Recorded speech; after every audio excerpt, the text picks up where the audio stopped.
Previously on Gears. All right, let's turn our attention to the world of Formula One. Some very crazy stuff that broke the airwaves yesterday. We didn't have a chance to talk about it because of the memorial ceremony, so let's get into that now. Compliments, of course, of Pirelli and Tiger Wheel and Tire. You can afford to lose a lot of things. Your pen, your lucky rabbit's foot. You could even lose your marbles. One thing you cannot afford to lose is the grip on your tires. Get serious about safety. Get to Tiger Wheel and Tire for a new set of big brand passenger, performance, or all-terrain tires to suit your needs and your budget.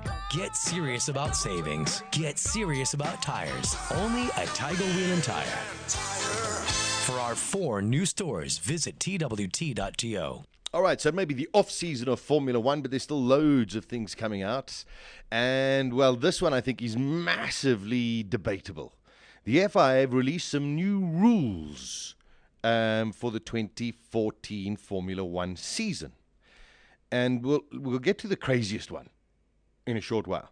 But this one I like, although it's quite difficult because all of the cars are numbered, but the numbers are pretty small. So it's quite difficult. It's not like NASCAR when you know there's, it's the number 24, it's the number 28, or it's the number 48, or it's the number 13 or something.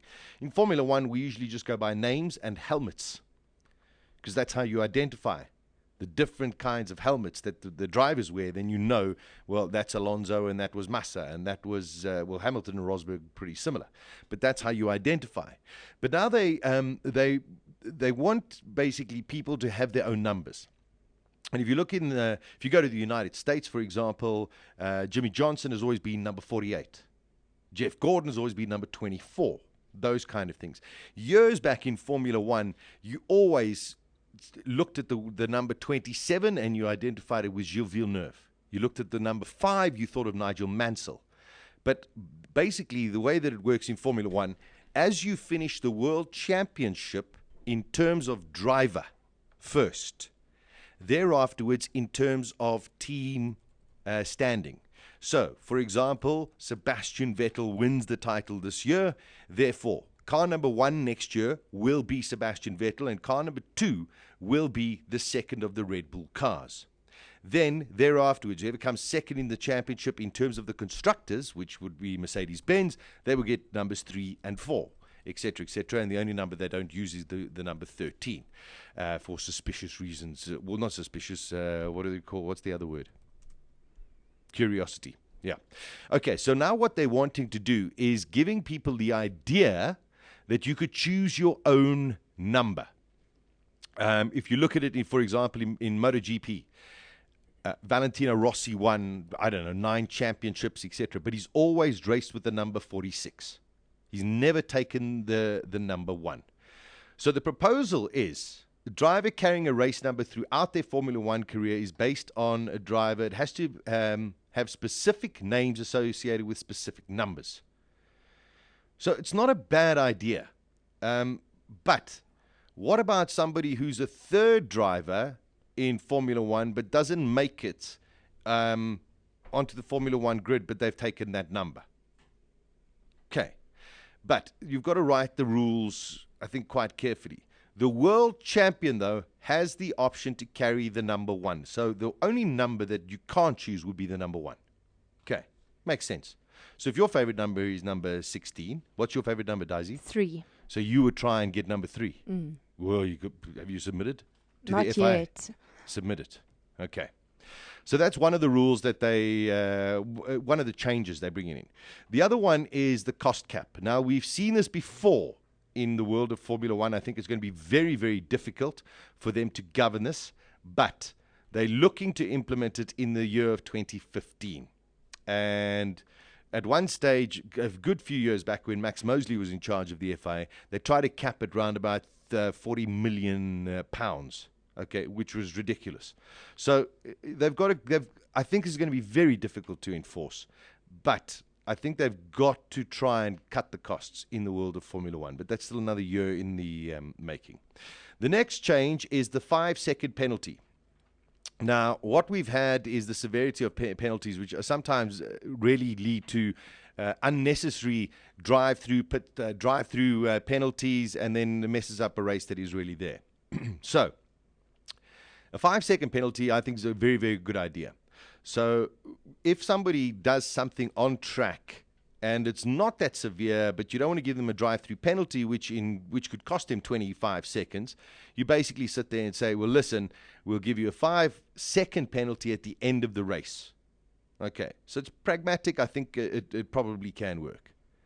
But then they come with this humdinger of a change. I think I know it. Double points for the season finale. What the hell is that? That makes no sense. You know, try and think about this. It's basically sitting and saying, ooh, nobody's going to watch the TV if there are too many points between the first and second place. So if we make it double the points, then it gives people the idea to watch the final race. You can't now make one Grand Prix more important than the other.